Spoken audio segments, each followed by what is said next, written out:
Approach नहीं है, इस अप्रोच का ज़्यादा उपयोग भी नहीं होता। हम इशू बेस्ड देख रहे हैं कि अगर नीति आयोग के बारे में देख रहे हैं तो नीति आयोग ने अभी कौन सा स्टडी पब्लिश किया है, उसके साथ हम स्टैटिक पार्ट देख रहे हैं कि नीति आयोग क्या था। जैसे प्लानिंग कमीशन था, प्लानिंग कमीशन के बाद नीति आयोग उसके प्लानिंग कमीशन को रिप्लेस किया नीति आयोग ने, तो नीति आयोग के बारे में हम थोड़ा बहुत जान लेंगे एग्जैक्टली क्या करता है वो इंडिया का थिंक टैंक है ऐसे। तो ऐसे इशू बेस्ड करेंगे हम पहिली चीज। अशीच कढीपत्ता आलं वाया जातं बघ. दूसरी चीज कि अभी सिचुएशन ऐसा है कि उसको ज्यादा से ज्यादा मेमोरी में रिटेंशन हो, ये जरूरी है। करंट अफेयर्स का रिटेंशन होना चाहिए। तो आप लेक्चर सुन के बस छोड़ मत दीजिए उसको, 3-4 रिवाइज कीजिए, फिजिकल फॉर्मेट में हो नोट्स। अगर पीपीटी भेज रहे हैं तो पीपीटी का भी प्रिंट आउट निकाल के उसको पढ़ के उसको अंडरलाइन कीजिए, तो चीजें मेमोरी में ज्यादा रहती है और उसका एग्जाम में फायदा हो सकता है। तीसरी बात ये कि करंट अफेयर्स में हम जितना कवर करें उतना कम है, क्योंकि उसमें कुछ बहुत ज़्यादा प्रेडिक्ट नहीं कर सकते। फिर भी अगर हमने एक बहुत बड़ा चंक कर दिया करंट अफेयर्स का, उसमें इंटरनेशनल करंट अफेयर्स आते हैं और नेशनल आते हैं, कुछ इम्पोर्टेंट बाकी मुद्दे भी आते हैं। अगर ये कवर कर लिया और हमने जो कवर किया है उससे रिलेटेड अगर 10-15 भी क्वेश्चन आते हैं तो बहुत ज़्यादा फर्क करते हैं कि आपके मार्क्स और बाकी जो लोग हैं जिन्होंने करंट अफेयर्स के बारे में कुछ नहीं किया, उनके मार्क्स में बहुत ज़्यादा फर्क दिखाई देगा। इसीलिए जब मैंने प्रिपरेशन की थी तो मैंने भी करंट अफेयर्स के लिए नोट्स निकाले थे। कुछ मेरे 2-3 नोटबुक हुए थे नोट्स के, उसको मैं रिवाइज करता था और उसमें से क्वेश्चंस आए थे, मेरे करंट अफेयर्स से कुछ क्वेश्चंस पड़े थे, तो इससे एक फर्क तैयार हो जाता है अपने आप। तो ये था पूरा करंट अफेयर्स का स्ट्रेटेजी कि आप उसको प्रिंट आउट निकाल के पढ़िए। तो अभी हम स्टार्ट करते हैं। एक बार मुझे कंफर्म कीजिए कि स्क्रीन दिख रही है। यस, दिख रही है। स्क्रीन दिख रही है? हाँ, थैंक यू। तो हाँ, अभी some of the remaining matters of January 2025, जनवरी के हमने कुछ मैटर्स किए थे। अभी जो मैटर्स बचे हैं, जो छोटे छोटे मुद्दे बचे हैं, वो हम करने वाले हैं, और उसके बाद हम फरवरी के मैटर्स करेंगे। तो पहला था जनवरी का कि बजट पब्लिश हुआ था by finance ministry, Nirmala Sitharaman, और बजट का एज सच हमको ये नहीं करना है।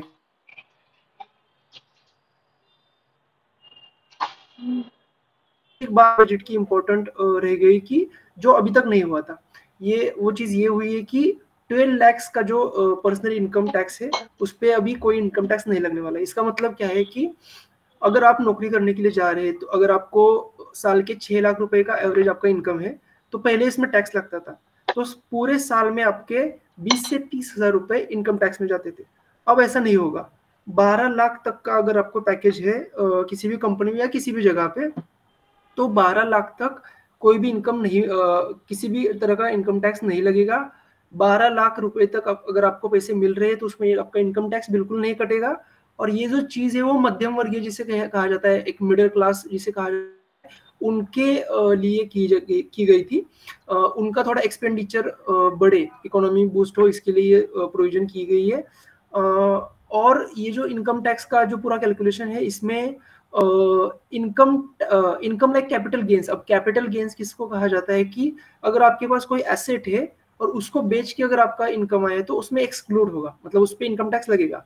पर जो आपकी इनकम सैलरी है, जिसको सैलरी कहा जाता है, इनकम टैक्स एक्ट का पूरा एक स्ट्रक्चर है, उसमें सैलरी कहा जाता है, वो अगर 12 लाख तक है तो उसमें कोई इनकम टैक्स नहीं लगेगा। तो ये थोड़ा आंकड़ा आपको देखना है। इसको इनकम टैक्स जो होता है उसको डायरेक्ट टैक्स कहा जाता है, क्योंकि आपको डायरेक्ट लगता है आपकी सैलरी पे। अगर आप कोई बिस्किट खरीदते हो तो उसमें भी इनकम टैक्स लगता है, इनकम टैक्स लगता है, पर वो इनडायरेक्ट टैक्स होता है। अगर आपने 5 रुपए का बिस्किट खरीदा है तो उसमें शायद 25 पैसे या 50 पैसे अपने आप इनडायरेक्टली कट होकर गए हैं जो आपने पे किए। इस जो टैक्स है, ये जो टैक्स है, उसको डायरेक्ट टैक्स कहा जाता है, और उसमें 12 लाख तक का आपको उसमें कोई ये नहीं लगेगा, इनकम टैक्स नहीं लगेगा। तो ये था बजट का मुद्दा। हाँ, आगे देखते हैं ग्रामीण भारत महोत्सव 2025। तो ग्रामीण भारत महोत्सव जो है उसको आप उसमें आपको ये ध्यान रखना है कि ये एग्जैक्टली कहाँ हुआ था और कब हुआ था। ग्रामीण भारत महोत्सव है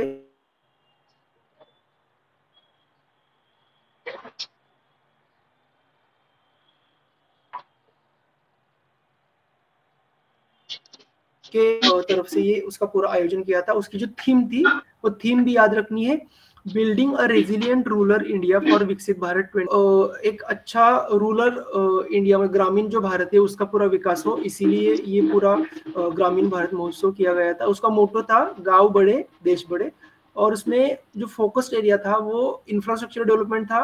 उसमें हेल्थ सर्विसेज आती है और पूरा रोड कनेक्टिविटी आती है, वो आती है। वुमेन्स एंटरप्रेन्योरशिप, जो महिला है उनका भी बिजनेस अच्छा हो, और फाइनेंशियल इंक्लूजन, सस्टेनेबल एग्रीकल्चर। और ये जो ग्रामीण भारत महोत्सव है वो एक फोकस्ड एरिया है उसका, नॉर्थ ईस्ट इंडिया। तो ये कुछ बातें आपको ध्यान रखनी है कि ग्रामीण भारत महोत्सव था वो नाबार्ड की तरफ से था, वो न्यू दिल्ली में हुआ था, और उसका मोटो था गांव बढ़े तो देश बढ़े। और नॉर्थ ईस्ट इंडिया, जिसमें मणिपुर आता है, आसाम आता है, और बाकी जो राज्य है वो आती है, वो उसमें उसको उस पर ज्यादा फोकस है। तो ये पूरा ग्रामीण भारत महोत्सव हुआ था जनवरी में। हम जनवरी का देख रहे हैं क्योंकि ये बचे हुए मुद्दे हैं कुछ जनवरी के। हाँ, अब ये बहुत ही इम्पोर्टेंट इसको न्यूज कह सकते हैं हम। इसके बारे में आपने ज्यादा सुना नहीं होगा, पर आज इसका पूरा ये क्लियर कीजिए concept, one nation one subscription.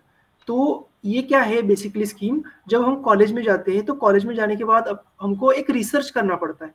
तो रिसर्च करने के लिए बहुत सारी जो जर्नल्स होती है जिसमें आपको रिसर्च पेपर मिल जाते हैं, वो रिसर्च पेपर्स आपको पढ़ के फिर आपको अपना रिसर्च करना पड़ता है। बहुत बार ऐसा होता है कि जो छोटे कॉलेजेस है वहाँ उनके पास एक्सेस नहीं होता, उनको सब्सक्रिप्शन लेने के लिए पैसे नहीं होते कि वो बड़े बड़े अच्छे अच्छे जो जर्नल्स है उनका सब्सक्रिप्शन ले।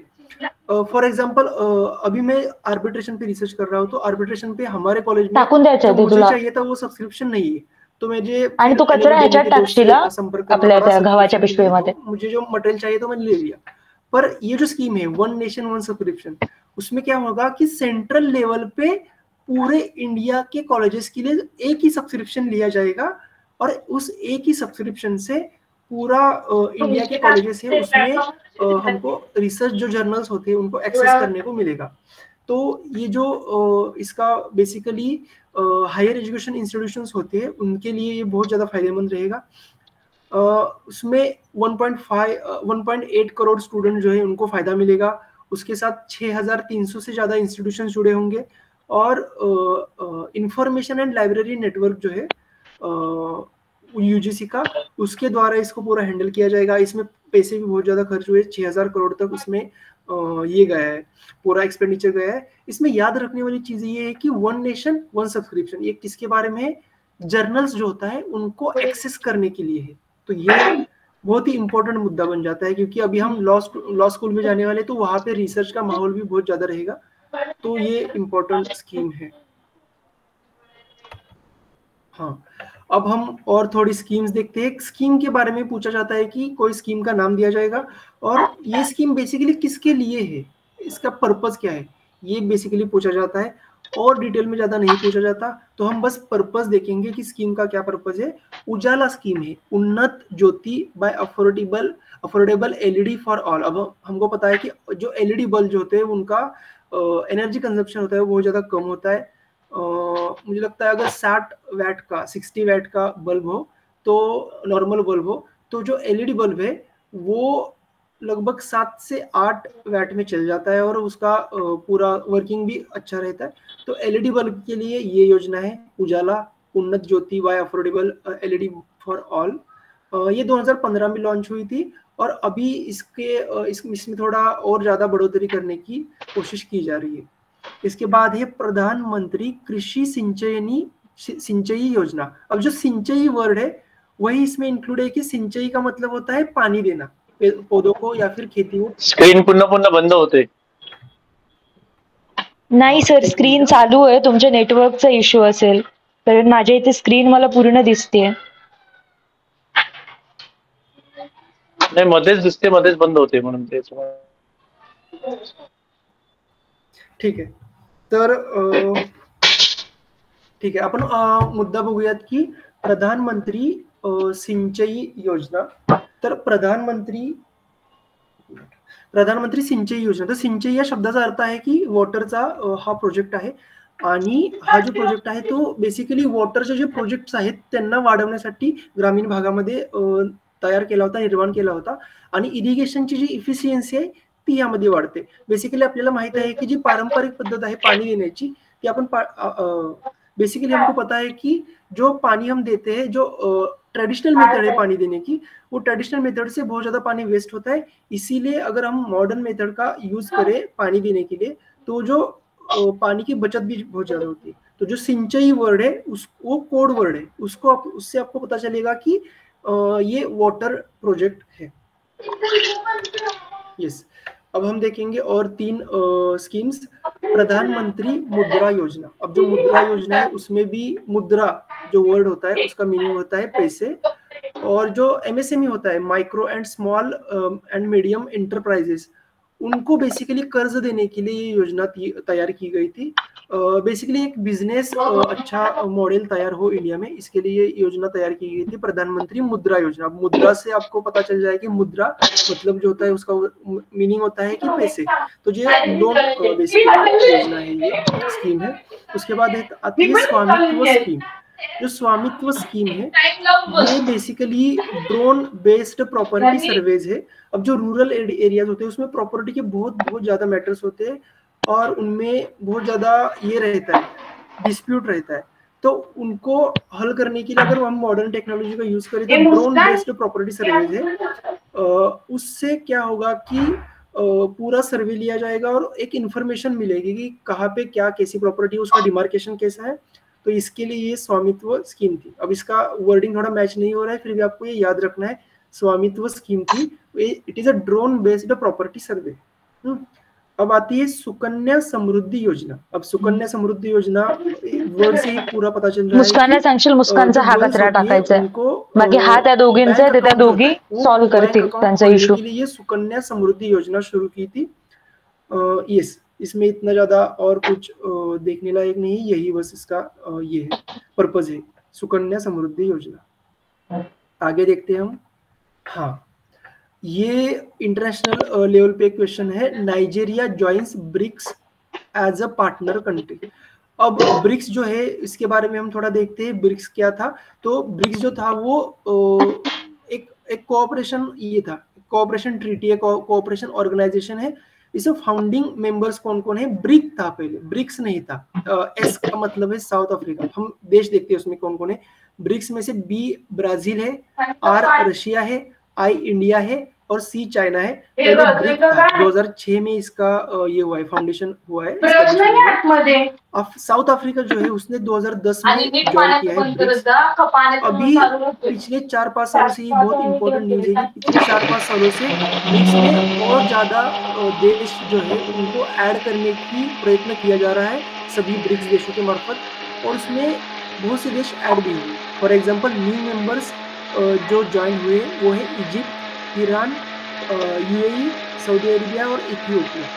अब इस मंथ में, जनवरी के मंथ में नाइजीरिया ज्वाइन हुआ है as a partner country, not as a member country. Nigeria जो है पार्टनर कंट्री होता है, पार्टनर कंट्री ज्वाइन हुआ. तो पार्टनर कंट्री में क्या होता है कि वो फुल फ्लेज मेंबर नहीं होता ऑर्गेनाइजेशन का, बस एक कोऑपरेटिव मेंबर होता है जो पहले देखता है कि अगर इससे मुझे फायदा हो रहा है तो वो आगे भी ज्वाइन करेगा. तो ये था पूरा ब्रिक्स का न्यूज. यस. अब और कुछ इंटरनेशनल लेवल के हम इंपॉर्टेंट न्यूज देखते हैं. Chinese AI startup deep seek surpasses chat GPT. अब ये चैट जीपीटी क्या है, डीप सीक क्या है? चैट जीपीटी है वो artificial intelligence AI based model है. ये लैंग्वेज मॉडल है और वो यूएसए में तैयार किया गया था.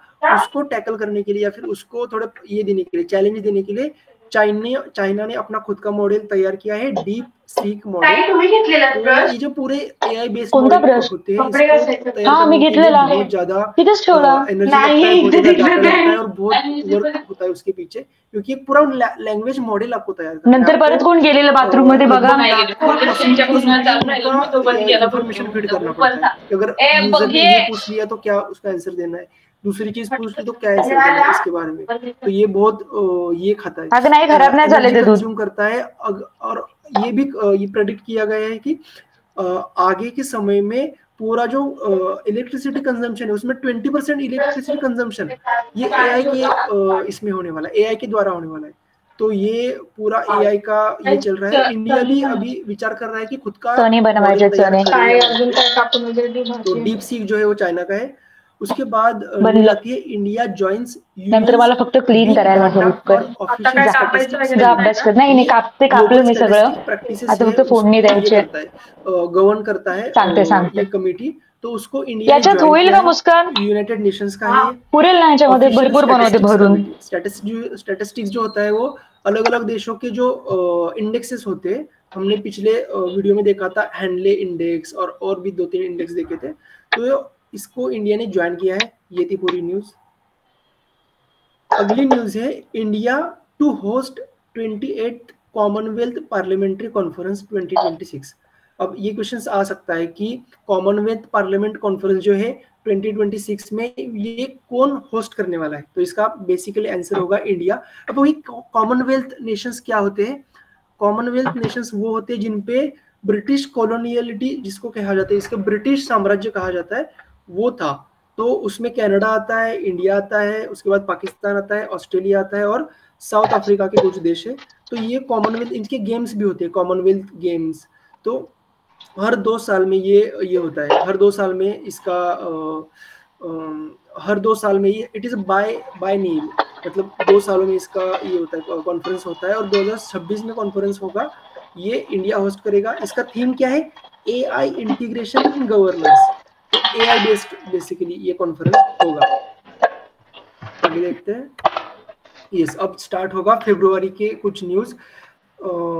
यस, हाँ, फरवरी में सबसे पहला जो न्यूज है प्रधानमंत्री जनमन पैकेज। तो जो जनमन पैकेज है ये किनके लिए था? बेसिकली ट्राइबल्स के लिए था। न्यूज क्या थी? Tribal affairs ministry clear speedier sanctioning of homes under PM Janman package for vulnerable tribes. अब जो ट्राइबल एरिया है, ट्राइबल ग्रुप से इनको घर देने के लिए बेसिकली ये स्कीम लॉन्च की गई है 2023 में। और इसके न्यूज जो है वो, अब न्यूज क्या है कि उनको घर दिए गए हैं। तो ये न्यूज बन जाता है PM जनमन पैकेज। तो इसका भी वर्डिंग थोड़ा मैच नहीं हो रहा है, फिर भी आपको ये याद रखना है PM जनमन पैकेज। अब देखते हैं हम बिम्स्टेक यूथ समिट 2025 है। तो बिम्स्टेक बेसिकली क्या है? It is a Bay of Bengal initiative for multi sectoral technical and economic cooperation. तो बेसिकली इंडिया के जो आजू बाजू के देश है इसको पूरे बिम्स्टेक में आते हैं। कौन कौन से देश आते हैं? इंडिया आता है, भूटान आता है, बांग्लादेश आता है, म्यांमार आता है, थाईलैंड आता है, नेपाल आता है और श्रीलंका आता है। बेसिकली इंडिया और इंडिया के राइट साइड के जो ईस्ट साइड के जो छोटे छोटे देश है इसको आता है। अगर इसमें आपको याद रखना है तो ऐसे याद रखना है कि बिम्स्टेक है वो बे ऑफ बंगाल इनिशिएटिव। अब बे ऑफ बंगाल है मतलब बंगाल का पूरा जो सी है उसके आजू बाजू के देश इसमें आते हैं। और इसका जो यूथ समिट हुआ था वो गांधीनगर हुआ था, गुजरात में हुआ था। 7 to 11 फरवरी 2025 में हुआ था। डेवलपमेंट, अब यूथ के लिए है तो यूथ डेवलपमेंट हुआ था, इसका फोकस एरिया था। और सस्टेनेबल डेवलपमेंट गोल्स SDG है उनका, सस्टेनेबल डेवलपमेंट गोल्स में उसके बारे में भी ये चीज होती है। तू झाडू न मारता आधी का पुसतीये? बेसिकली बिम्स्टेक में आपको याद त्यांना सांग ना मग आवरायला, थांब ना 5 मिनिटं। कौन से देश होते ये याद रखना है।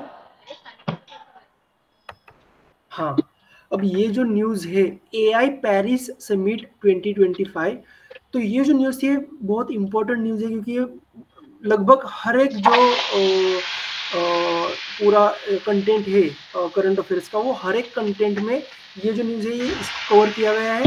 क्योंकि इसमें इंडिया का बहुत बड़ा ये रहा है, इसमें इंडिया का बहुत बड़ा पार्ट रहा है। एआई जो है आर्टिफिशियल इंटेलिजेंस का समिट हुआ था, वो पेरिस में हुआ है, फ्रांस में हुआ है 2025 का समिट, और वो थर्ड समिट है ऐसा। इसकी थीम क्या थी बेसिकली? पब्लिक इंटरेस्ट एआई, मतलब एआई का गलत इस्तेमाल ना हो, आर्टिफिशियल इंटेलिजेंस का, उसका पब्लिक इंटरेस्ट में उसका उपयोग होना चाहिए, और social economic and environment benefit के लिए उसका उपयोग।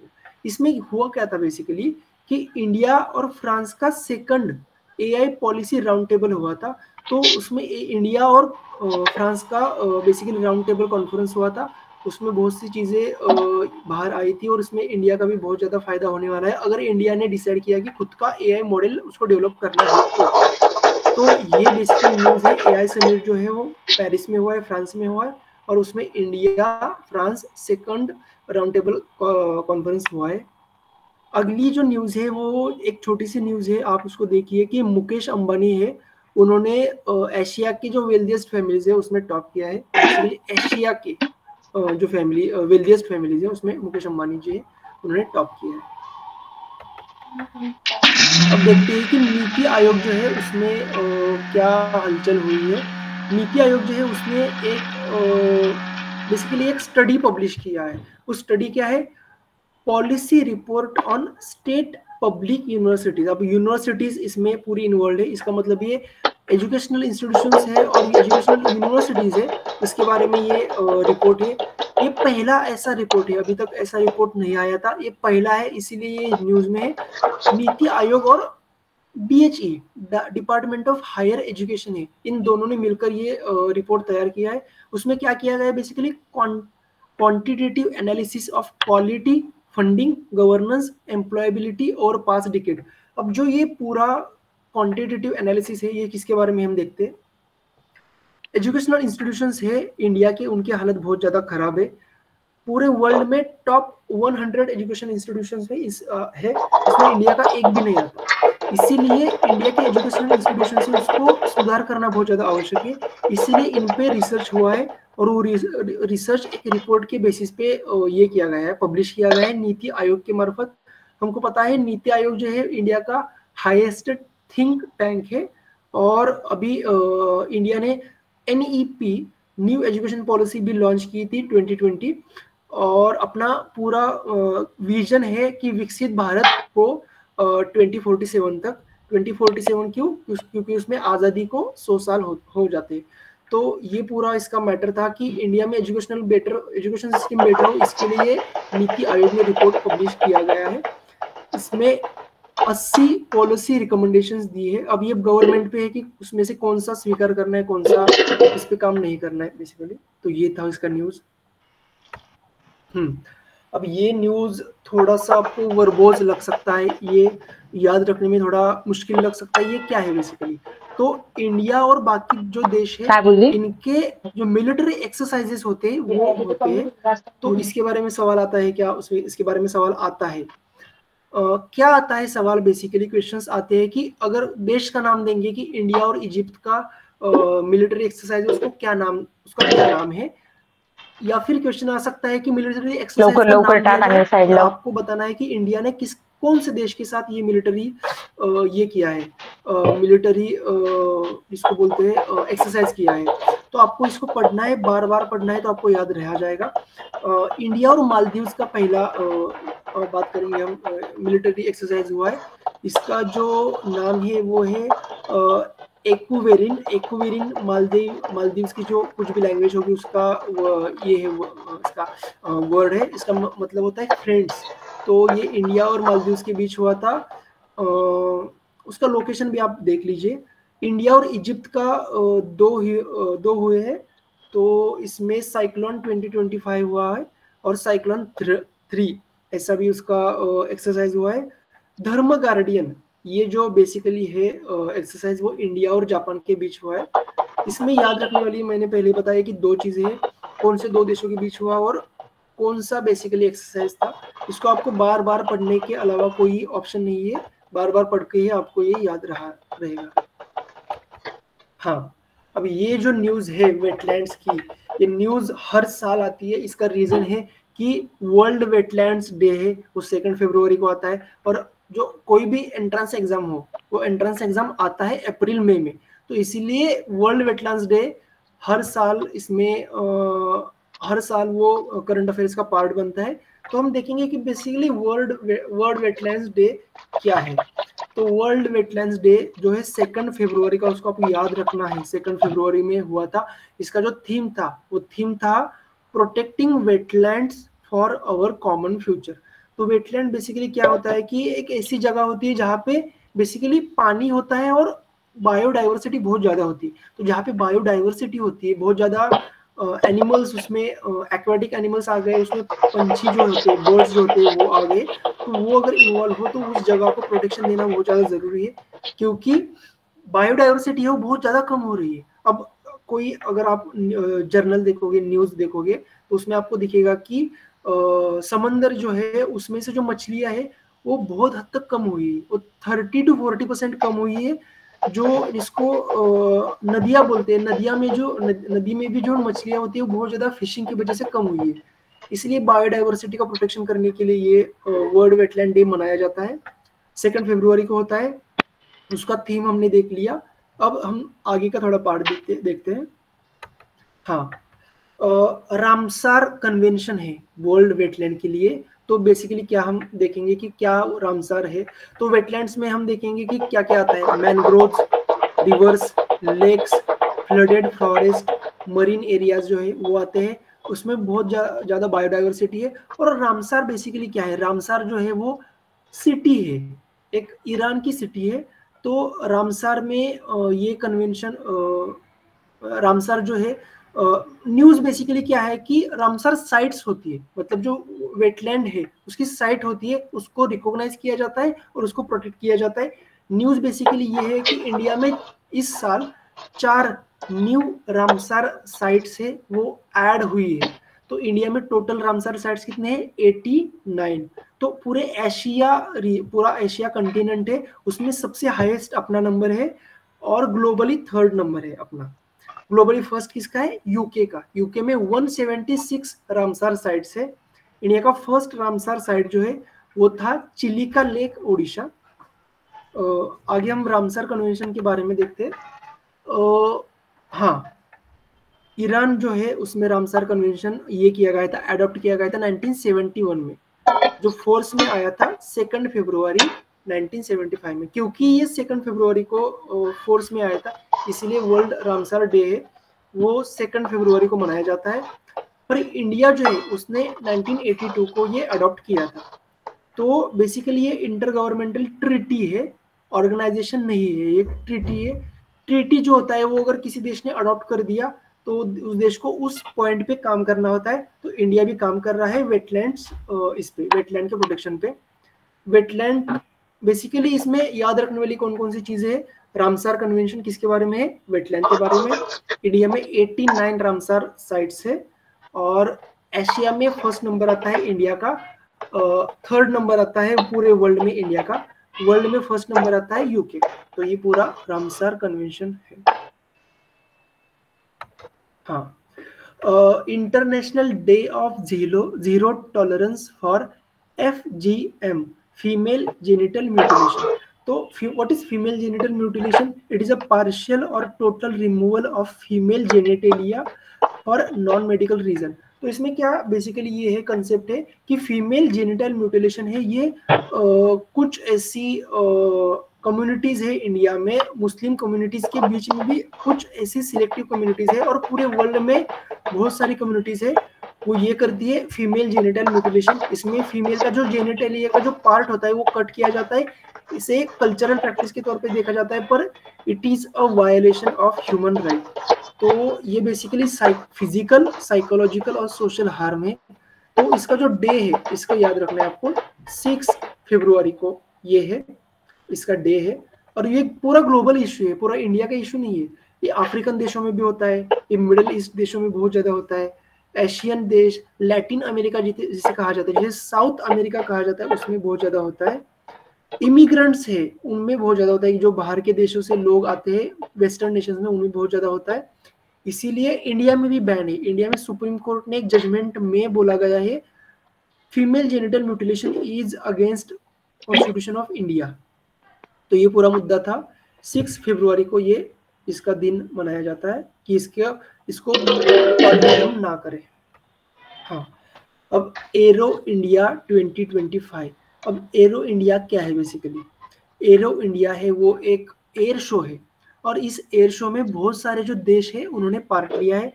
ये बेसिकली एयरफोर्स का ये है, एयरफोर्स का शो है। तो हम देखते हैं इसके बारे में, इसके क्या उसका पूरा न्यूज़ क्या है।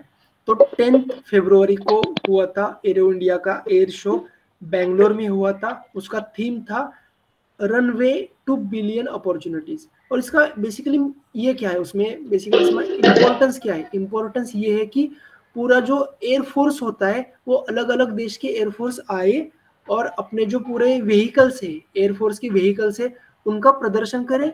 इसमें इंडिया में भी उसमें डेवलपमेंट होगा, इस इंडिया के एयरफोर्स का। और बाकी के जो एयरफोर्स के जो व्हीकल्स है उनमें अगर कोई अच्छे व्हीकल्स हो तो वो इंडिया खरीद सके। तो 40 देशों के जो डिफेंस मिनिस्टर है उन्होंने ये ब्रिज कॉन्क्लेव जो है, bridge bilateral regional and international defence gathering for engagement, bridge conclave को अटेंड किया था। इंडिया और रशिया के बीच में इनका ये हुआ है, सॉरी, यूएसए और रशिया के बीच में एक फाइट हुआ है। Fight as in real fight नहीं, बस एक शोकेस करने का कि हमारी एयर व्हीकल की पावर्स कितनी है, इसका फाइट हुआ है बेसिकली।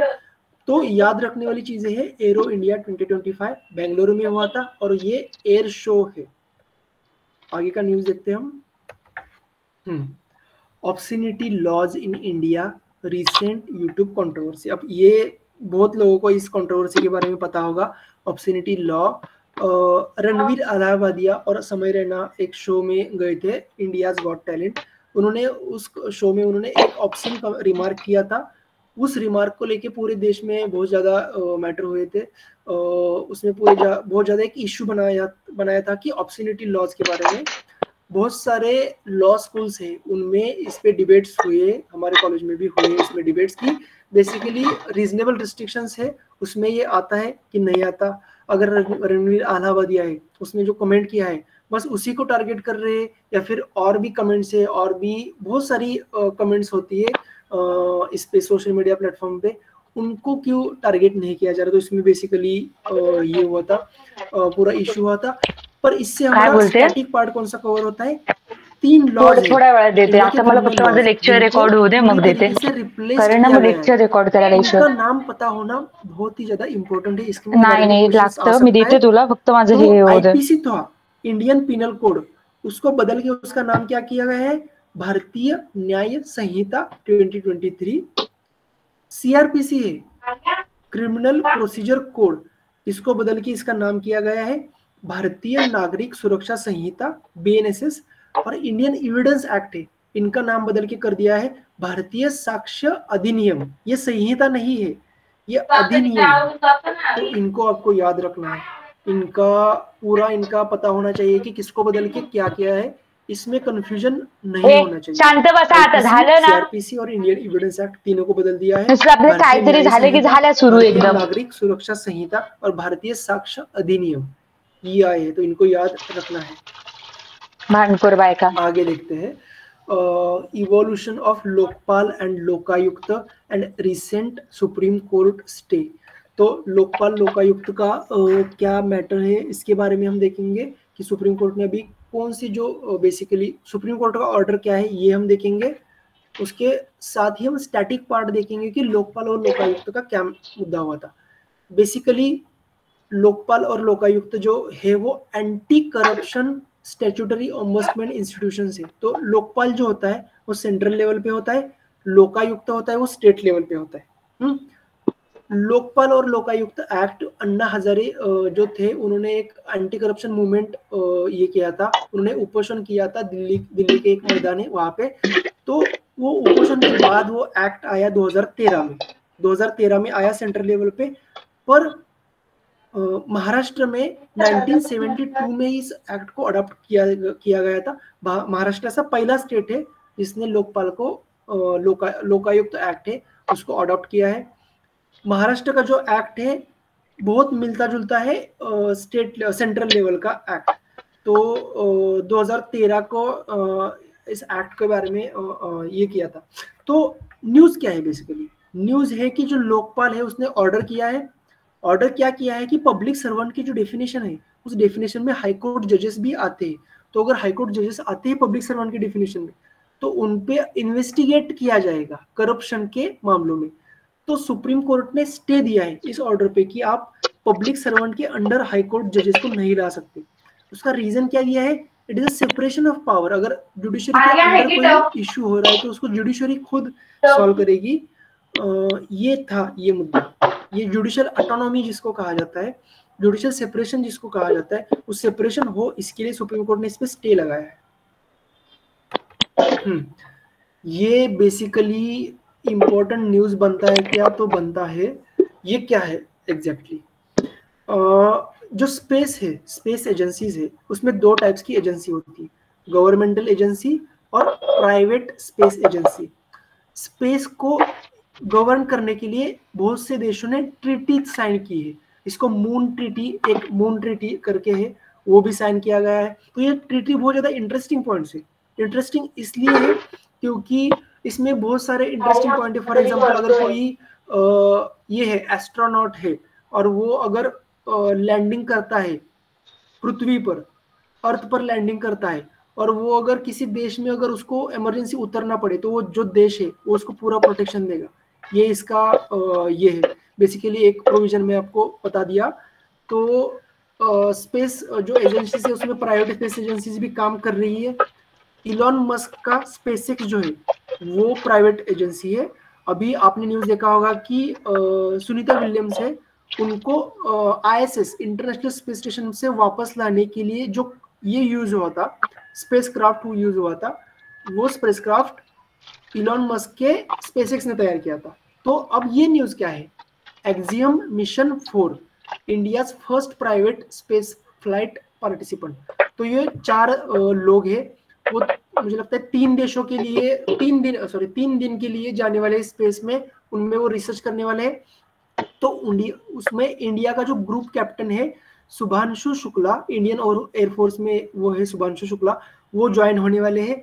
और इंटरनेशनल स्पेस स्टेशन में वो जाने वाले हैं। और इसमें भी स्पेसक्राफ्ट जो यूज हुआ है वो स्पेसएक्स का यूज हुआ है, मतलब इलॉन मस्क का जो स्पेसएक्स है उसमें क्रू ड्रैगन है, उसमें ये जाने वाले हैं। तो ये उसका न्यूज है। बेसिकली आपको याद रखना है कि शुभांशु शुक्ला है वो उसमें जाने वाले हैं, और एक्सियम मिशन 4 है। ये 4 क्यों, क्योंकि 4 लोग जाने वाले हैं। अब और एक आपको एडिशनल पॉइंट बता दूं, शुभांशु शुक्ला है वो इसमें भी इंक्लूड है कि इंडिया का जो गगनयान प्रोजेक्ट है जिसमें 4 लोग जाने वाले, उसमें भी शुभांशु शुक्ला का नाम है।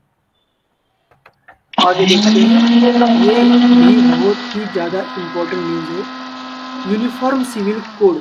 तो इंडियन कॉन्स्टिट्यूशन का आर्टिकल 44 है जो कहता है कि state shall endeavour to make the uniform civil code for whole of the India. Uniform civil code basically क्या होता है कि पर्सनल लॉज होते हैं, हिंदू लॉ होता है, मुस्लिम लॉ होता है, पारसी लॉ होता है, क्रिश्चियन लॉ होता है। तो ये सब पर्सनल लॉज है, इनको हटा के सब कम्युनिटीज को एक लॉ लागू करना। अगर ये हो जाए तो फैमिली लॉ का पूरा सिलेबस है वो पूरा चेंज हो जाएगा, वो पूरा सिंप्लीफाइड हो जाएगा। लॉ स्टूडेंट है वो उनको बहुत ज्यादा मेहनत करने की जरूरत नहीं होगी, क्योंकि ये जो बाकी के जो लॉज है, हिंदू लॉ हो गया, मुस्लिम लॉ हो गया, क्रिश्चियन लॉ हो गया, वो बहुत ज्यादा कॉम्प्लिकेटेड बन जाते हैं। तो उत्तराखंड में यूनिफॉर्म सिविल कोड पास किया गया है, उसमें एक्ट वो जो है वो इम्प्लीमेंट भी किया जा चुका है। तो क्या न्यूज है basically, Nainital high court on mandatory registration of live in relationship, Uttarakhand UCC uniform civil code and live in relationships. तो it requires compulsory registration of heterosexual couples at the start and end of live-in relationship। live-in relationship में अगर आप रह रहे हो तो वो चीज इलीगल नहीं है, उसमें बस आपको क्या करना है कि मैंडेटरी रजिस्ट्रेशन करना है। अगर आपने मैंडेटरी रजिस्ट्रेशन नहीं किया गया तो आपको 3 महीने की सजा है, आपको सजा मिल सकती है। अब ये बहुत ज्यादा पॉइंट है क्योंकि आप मैंडेट नहीं कर सकते ना किसी को रजिस्टर करने के लिए, और अगर आप रजिस्टर नहीं कर रहे तो आपको 3 महीने की आपको सजा मिलेगी। प्राइवेसी का मैटर तैयार होता है, इसके लिए इसके खिलाफ कुछ पिटीशन दाखिल हुई है नैनीताल हाई कोर्ट में, तो उस पर अभी सुनवाई चल रही है। चाहिए उत्तराखंड ने यूसीसी फॉर्म किया है और उसमें लिव इन तुला रिलेशनशिप पाहिजे का? प्रोविजन पण ते धुतलेलं नाहीये, त्याच्यात तांदूळ होतं. एखादं घे ना वरचं. ये किया है, बरं बघ लगेच दे. एक्ट लाया है. तो आता पाणी एवढं भरलेलं, गरज नाहीये काही. बाद में हा अब और पडत नाहीये थोड़ा का? हम इसके बारे में देखते हैं, इंटरनेशनल न्यूज देखते हैं. USAID freeze. तो ये क्या बेसिकली न्यूज है? वो एजेंसी है, United States Agency for International Development. अब अभी जो सरकार है यूएसए का, वो रिपब्लिकन पार्टी का सरकार है, डेमोक्रेटिक पार्टी का नहीं है. पहले डेमोक्रेटिक पार्टी का था, जो बाइडेन का सरकार था. जो बाइडेन का सरकार था, उनका पॉलिसी है कि हम सबको मदद करेंगे, सबको जो अमेरिका है वो सबको मदद करेगा. तो ट्रम्प का ऐसा कुछ विचार नहीं है. उनका विचार है अमेरिका फर्स्ट. तो अमेरिका फर्स्ट के उनका जो पूरा पॉलिटिकल मोटिवेशन है, उसके हिसाब से उन्होंने क्या किया है कि ये जो एजेंसी है, United Nations agency for International development, ये बाकी देशों को मदद करती है, उसको पूरा फ्रीज किया गया है, उसको पूरा बंद किया गया है. तो डोनाल्ड ट्रम्प का ये पूरा ये था, एक मूव था उनको पावर में आने के बाद. आगे देखते हैं. हाँ, ये भी यूएसए की बेस्ड न्यूज है. US deportation of Indian national. अब ये इतना इम्पोर्टेंट न्यूज नहीं लगता, फिर भी हमको पता होना चाहिए कि यूएसए में इलीगल इमिग्रेंट्स जो है, वो इलीगल इमिग्रेंट्स हर अलग अलग तरीके से जाते हैं. फॉर एग्जांपल, उनके जो साउथ का जो पूरा बॉर्डर है, वो साउथ के बॉर्डर से घुस जाते हैं. इंडिया से बहुत ज़्यादा इमिग्रेंट्स गए हैं, बाकी देशों से भी गए हैं. तो उनको वापस भेजने का डिसीजन ले लिया है यूएसए ने. तो इंडियन नेशनल्स को डिपोर्ट किया गया है. और इसके बारे में प्रॉब्लम ये है कि उन्होंने जो डिपोर्ट किया है इंडियन नेशनल्स को, उनको बहुत ज़्यादा ह्यूमिलिएशन ट्रीटमेंट मिली है. उनको बेड़िया वगैरह पहना के ले जा गए. इसके बारे में आपने पढ़ा होगा बेसिकली.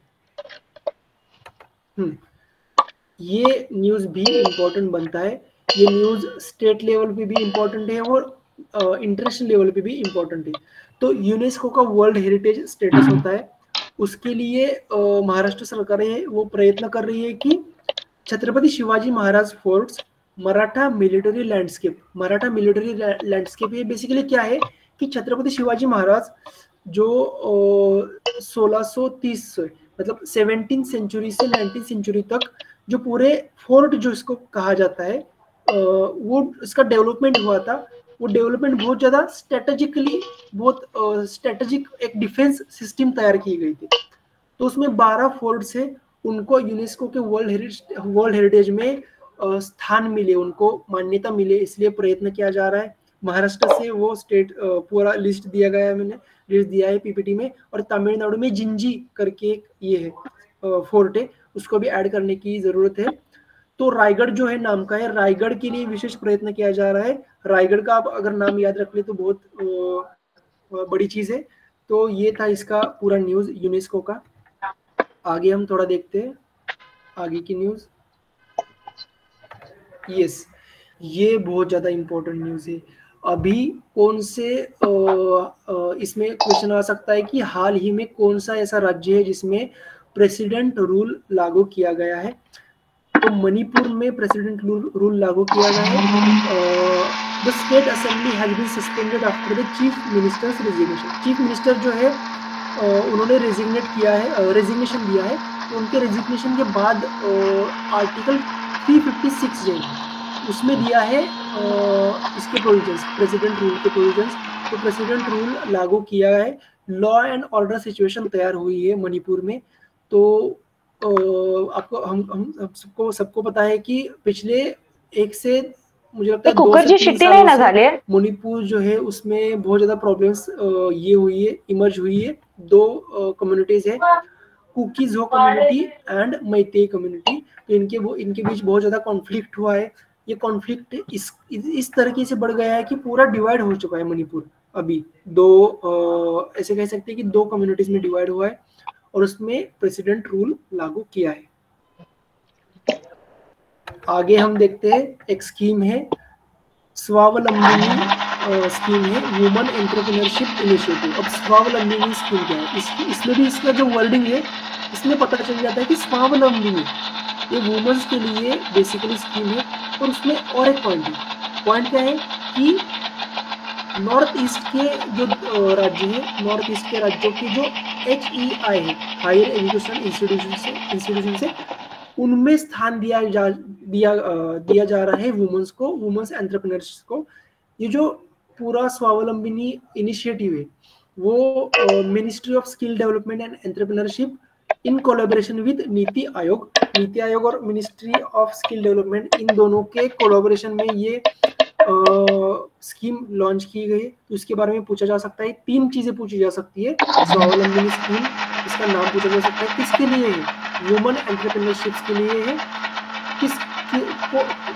किसने बेसिकली स्टार्ट किया है, तो नीति आयोग ने स्टार्ट किया है। और north east for example Assam, Meghalaya and Mizoram, इस स्टेट में हायर एजुकेशन इंस्टीट्यूशन से इनमें इसको लॉन्च किया गया है। आगे न्यूज देखते हैं, इंटरनेशनल बिग कैट अलायंस। अब इसके नाम से ही पूरा पता चल रहा था कि बिग कैट मतलब जो टाइगर होते हैं और लायंस होते हैं वो कैट के पूरे स्पेसीज में आते हैं। तो International Big Cat Alliance has officially become a treaty based inter governmental organisation. तो ये नया इंटर गवर्नमेंटल ऑर्गेनाइजेशन तैयार हुआ है, इसीलिए ये इम्पोर्टेंट न्यूज है। दूसरा इम्पोर्टेंट न्यूज होना का रीजन है कि इसका हेडक्वार्टर जो है वो इंडिया में है। और वो बहुत बड़ा मतलब बहुत बड़ी न्यूज बन जाती है कि इंडिया में बहुत सारे टाइगर्स हैं, उनको बचाना जरूरी है। पूरे वर्ल्ड में टाइगर और उनका पूरा स्पेसीज है वो खतरे में है, उनको बचाना जरूरी है। इसीलिए ये अब ट्रीटी ऑर्गेनाइजेशन हो चुका है, IBCA, International Big Cat Alliance. Prime minister Narendra Modi है, उन्होंने ये लॉन्च किया है और ये फोर्स में आया है 23 जनवरी 2025 में। ये बेसिकली ग्लोबल प्लेटफॉर्म है जिससे एक्सपर्टाइज ये होगा, एक्सपर्टाइज शेयर किया जाएगा कि क्यों और कैसे हमें ये करना है, टाइगर प्रिजर्व करना है।